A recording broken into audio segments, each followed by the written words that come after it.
He is the one, the only Randall Cobb. The Bears still suck. Yes, get them fired up. Let's go. For those of you who didn't hear, Randall Cobb just said, the Bears still suck. Woo! Oh, Randall, hey, buddy, I appreciate you jumping on. I know y'all have Christmas parties at the kids' school, things going on, so I really appreciate it. But couldn't miss an opportunity to talk about some amazing moments that we had against the Bears. The one that comes to mind, and especially, last night, did you see that Rams-Seattle game? Yes. The backwards pass that ends up getting called. I was thinking about that, and I started looking up. I can't believe, and I didn't actually remember that. Jared Boykin. The Boykins, yeah. That was the same game that you caught the touchdown at the end to beat the Bears. So let's dive back 2013, get back in that memory bank. You came off an injury. You and Aaron both came back for that game, and it was for the division. Maybe one of the last times that the Bears and Packers have played a meaningful game in Soldier Field for the division in a sense. So kind of take us through that game, like what you remember from that moment. From that one where Aaron fumbles, Boykins takes it in for a touchdown, and then leading to your game winning touchdown there at the end. That was just such a crazy game. Just thinking back to it, everything that was on the line. I had been out for the past 10 weeks with a broken leg.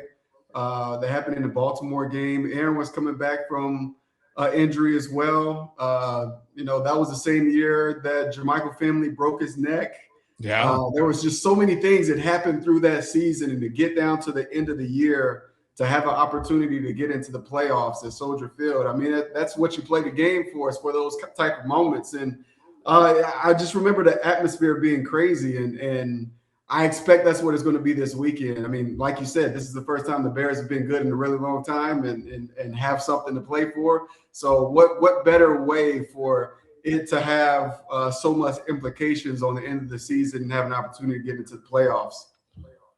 Yeah, exactly. So, I mean, let's go to that last play. We had some big moments against the Bears, whenever we were playing together there in Green Bay, but that last play of the game, I've been seeing stuff on it. It's like we drew that play up in the sand, like in the dirt, like all these things. Like, just talk about that last play, because I still remember you kind of hesitating on your route and then just like blowing by the slot and like the DB and putting your hand up right away. So just walk us through that last play. Yes. So what's crazy, if you think about everything that led up to that, we had 2 4th down conversions on that drive before that play.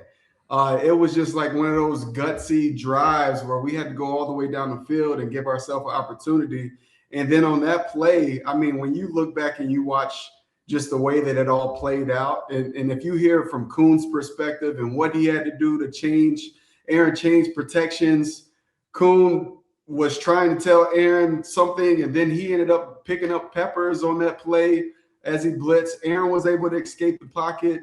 I had a route that was supposed to be right at the sticks where Chris Conte was sitting.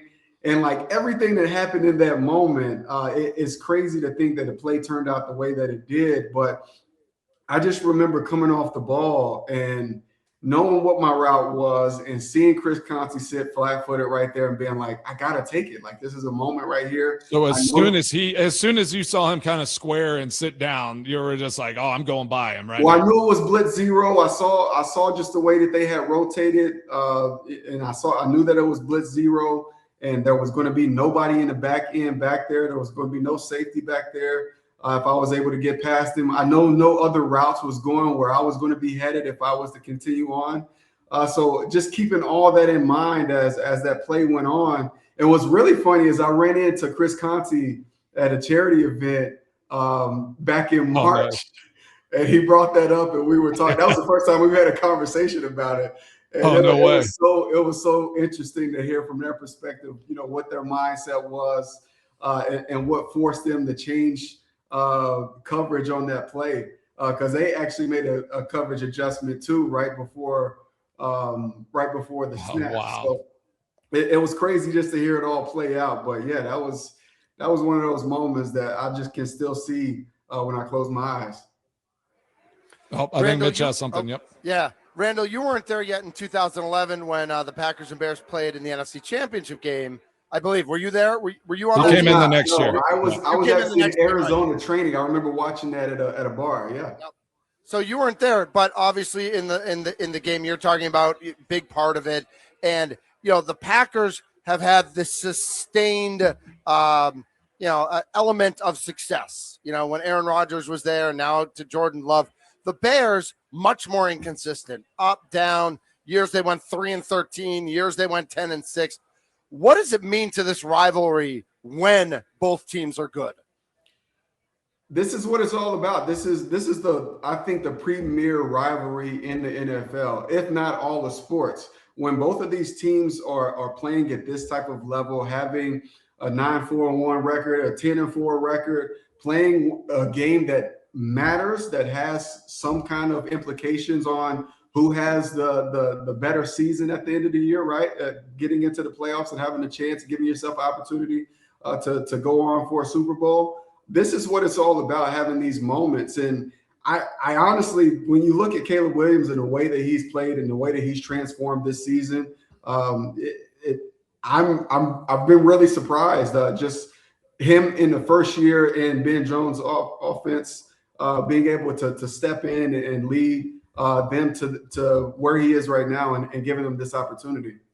Randall, I had a question for you in regards to stepping in. This was a huge injury week for the Green Bay Packers. You saw Micah Parsons go down. That was obviously grabbing all the headlines. And then they lose a lot of key foundational pieces. And Evan Williams, Zach Tom, the Christian Watson scare for an injury there.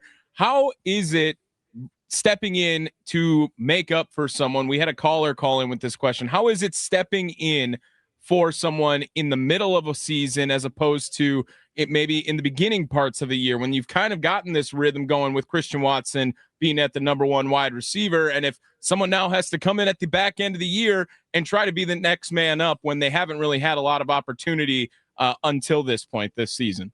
Good for them. They got an opportunity. Let's see what happens. Let's see if they can make the most of it, right? It's unfortunate that injuries are part of the game. They're going to happen. There's nothing you can do about it. When it happens, how it happens, how long the person's going to be out. Someone else is going to step into a role that they weren't getting the opportunity before for whatever the reason may be. Now they're going to have the opportunity to come in and show their ability and show what they're able to do. And I went through that. That was something that happened in 2012 when Greg Jennings went down, right? Greg got hurt, was out for a few weeks. I was able to step in, have some opportunities. I made the most of those opportunities.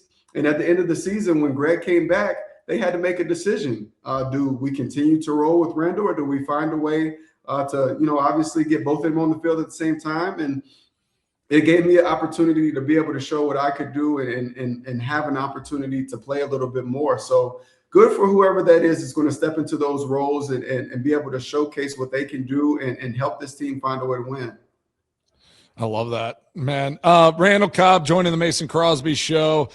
Bear killer, great Green Bay Packer, good friend of mine. I do have to go back to that play. So you said in 2013, it's like, all right, you saw him sit down, you run by him, you knew no other receiver was going to be in that zone. It was kind of a free opportunity for you. We talk about this a lot, adjustments in games, guys stepping up. And I know they're in that wide receiver room with you and James Jones and Drive and Jordy. Like, was it like a common place where you felt like you should and know every wide receiver position? You need to know what the routes are if somebody gets hurt, so those adjustments, all of those things, because we saw it last week against Denver. Christian Watson goes out and it felt like that offense got a little disjointed at times. Like, what was the expectation in y'all's room for knowing your job and knowing the job of everyone else around? Whenever I came into the league, like you said, I played with a lot of those great receivers that, like, I wanted to get on the field. And if I wanted to get on the field, I needed to know more. So I couldn't just know the F position. I needed to know the X position. I needed to know the Z position. So if anything happened, I would be confident in knowing that I could go in there and fulfill that role. That is something that we prided ourselves on, is not only like knowing the position, but knowing the scheme, knowing the play as a whole, understanding the progression of where you felt into the play, whether you were the number 1 read or you were the number 3 read, understanding that sometimes the route wasn't about me getting open, but it was about me capturing a defender so Aaron could read that defender and make the throw for the betterment of the team, right? So it's being able to see and understand that. And we took pride in being able to help each other, because we knew the more players that we have, the more guys that were able to make plays, the harder it was for defenses to be able to cover and take away one guy. When you look at like last night, that Rams game last night, there was a long period of time where Puka wasn't able to get any targets because they're playing cloud to him and taking him away. That's the difference in being able to have a Devontae Adams on the field or someone else that can help take that pressure off and be able to give him those opportunities to have those targets and those opportunities. So we took pride in that as a group and understanding what it meant to know the offense and not just your position. I love that. Randall I love Cobb. that. Thunder, I think, has something. Yep. Randall Cobb joining us on the guest hotline powered by Gruber Law. One call, that's all. Randall, earlier in your career, you returned punts quite a bit, and then as you became a bigger part of the offense, sometimes that goes away and other guys stepped in. But there was always that fan base that was like, well, Randall's, Cobb's better than everybody else who's returning punts. Why isn't he returning punts? And now fast forward to 2025, and the Packers have kind of like a disjointed punt return team where sometimes it's Dobbs, but like, should Dobbs really be the one doing it with his concussion history? Is it more important to be sure-handed or to have the opportunity, like we saw with Seattle last night, to have a big return sometimes in games? How do you, when you're playing and you're playing 96% of the offensive snaps or whatever that might be, versus when you're a rookie and you're not on the field and you'll do anything to get on the field? How do you view that contributions you can make on special teams? And from a team's perspective, how important is it that it's a sure-handed guy? How important is it that it's a guy who can get more than 4.2 yards a return, that can actually flip the field? How do you look at that punt return team? It's always been situational for me. I've always viewed it in the aspect of what are we looking for in this moment at any given time. I always wanted to be back there on spot returns, even when I started playing a little bit more on offense. And the reason they moved me is because they thought it was more of a risk of injury, and then I ended up breaking my leg as a receiver. So I never really got hurt as a returner. Now kickoff returns was different. I was like, get me off of it. But punt return I always enjoy and I always love. I always looked at it, and Mason can talk a little bit more about this as like the difference of a going in punt versus having more of a backed up punt. The mentality shifts whenever the returner has his foot on the 10-yard line and there's a going in punt, and most of the time those are going to be fair catches, and that they're going to be fair catches unless it's a miss hit and you get a short ball or a low line drive, which doesn't happen very often in those situations. So you want to have a sure-handed guy that's back there in those moments. But whenever you have that punter backed up and he's kicking from his own end zone and it's going to be a short field, that's one of those moments where you want to be a little bit more aggressive and get somebody that's going to be back there that maybe can make a few more guys miss and be able to give you better field position, if not take it all the way to the house. So it's just understanding where you are on the field and being able to fill the guy for that purpose and that need. We got a question on the Nicolay Law Fan Talk and text line. I want to throw this out because I think it's a great question. Other than that 2013 moment, what was another personal favorite Packer Bear game you played in? This person from 4-4 said, personally, I love the Aaron Rodgers after halftime injury return where you caught that long touchdown pass after we were down 20-3 at half. But are there any other Bear memories, moments that stick out in your mind? Those two for sure are top for me. 2013 and then 2018 when we came back after injury. One that probably no one really talks about, and it didn't involve me, but it was just a game that I look back and I'm like, man, that was such a good game, and that was such a fun atmosphere. I want to say it was 2017 when Jordy had the long catch he ran a post route, long catch. He slid right after the catch. We banged the timeout. You came in and kicked the game winner. I want to say that was freezing that day. Was that 2017? It was freezing. It was so cold. I feel like the wind was blowing. I feel like there were so many elements in that game. That might have been 2016 was it season. 2016? I think Jake Shum was the holder. I always think of seasons from who was snapping and holding at the time. As we all do, Mason. That's I know you do. Yeah. I mean, everyone has to have something that triggers their memory, and I'm getting older. My memory's slipping a little bit. So Randall, that's how kickers think, Randall. I'm with him. I put it together too. I said 2017 because I knew Jordy wasn't there in 2018. I knew it was like there you go. Exactly. Randall, I have a question in regards to that. Like you were a part of some of the most insane wide receiver rooms maybe out there of all time, and let alone Packers history. How was it? Like, did you guys treat it like it was competition always, or a support system always? Like, I imagine it being like Alabama is playing a team and they're doing rock, paper, scissors to see who gets the touchdown route at some points during the year. And other times you're really looking for advice and someone to pick you up if you're not living up to that hype. Yeah. I mean, those, I would say it's hard for me because I feel like coming in as a rookie, my first year in 2011, that room was just so special. Donald Driver being the legend that he was. Greg Jennings was playing at a Pro Bowl caliber year in and year out. Jordy came into his own in 2011 where he basically took over everything. Me and JJ, we were on the sidelines being the ones that were rotating in with Jordy at the time.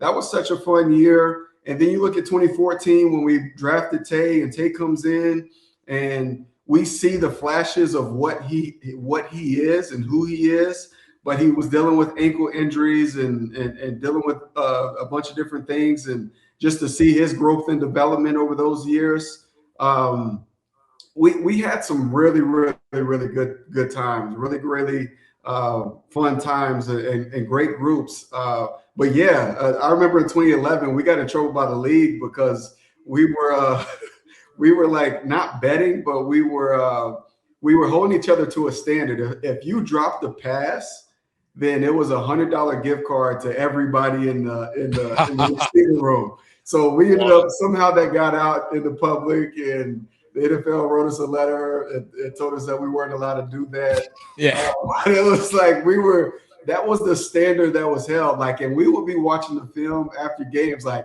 no, that was a drop. Like, that touched your fingertips. You should have had that one. Like, I imagine Devontae Adams as a rookie was just like, this is a stupid game. I hate this game the entire time. Oh, for sure. Set it up for him, and hey, he got rid of those drops. I mean, y'all got him right. I want to add like a couple, like maybe a two-part quarterback question. You talked about, and from Tommy's question about playing for each other and doing all that. And you're talking about knowing the scheme and all those. How often was it though? Like, were there sales pitches in those rooms and the offensive meetings trying to get a play that was designed for you? And like, obviously getting in Aaron's, on his side, or like, trying to talk to Mike or, offensive coordinator and be like, hey, like this sets up better for me in this situation. Was there any of that kind of in the backroom stuff? Oh, all the time. That's what receivers do, right? If you want the ball, you got to go talk to the quarterback about it and figure it out. I don't know if you remember, Mason, but every Saturday we used to have those 2-minute drills before we did walkthrough. Yep. And we were we made up a lot of those plays. Like those were like our fun sessions, right? We would have like a simulated 2-minute against the scout team where we would make up random plays. Who could come up with the best play that Aaron felt good about? We would do that. And then like the second time it would be like we would have TJ Lang at quarterback and I'm playing left guard. So we just but those moments where a lot of times we were like, oh man, that was like, that actually worked. We should like try that in practice and see if we can get that put into the game. So that was a lot of times where we had some fun and that kind of led into plays that ended up in the playbook.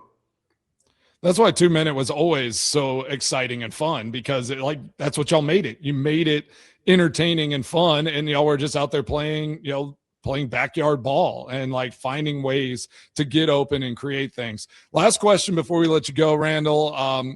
What do you think of Jordan Love's play this year? Obviously, I think we talk about him a lot. He's taken some really positive steps in his progression. From your perspective, watching the games, watching him grow over these first 3 years as the starter, what's your take on Jordan Love and how he's playing right now? It's been incredible to see. I've been very impressed with his play, who he is, how he's continued to grow in LaFleur's offense.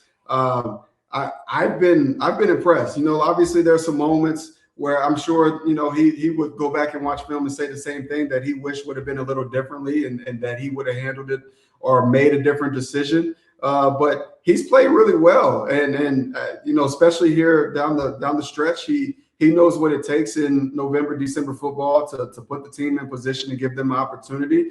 I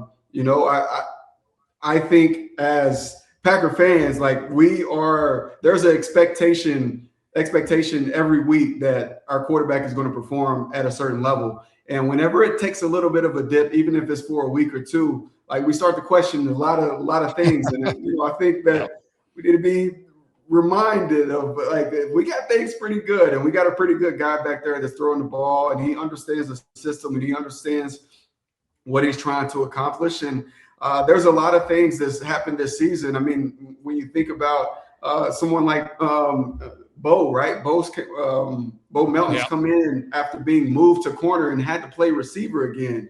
Those kind of things, he hasn't had those opportunities to really work with Jordan and really to understand some of those different nuances in the offense. So whenever you have guys like Christian that's missed time and been out, having the injuries with Golden missing a few games, and Romeo coming in and out of the lineup, it makes it really difficult as a quarterback when you don't have your guys out there. Awesome, Randall. All right, prediction for this game as the Packers face off against the Bears tomorrow night, and then we'll let you go. You know what time it is. The Packers are coming through with a big victory down at Soldier Field, 28-17 final score. Yep. I told them, I said they probably have the goats out there on Soldier Field eating their grass, just like the patchy hay that they lay down there every December. It's so nasty. Randall, I really appreciate you, man. Tell everybody hi. Have an awesome Christmas. Let's get together soon. And, whether families or, we got to get out and golf some more.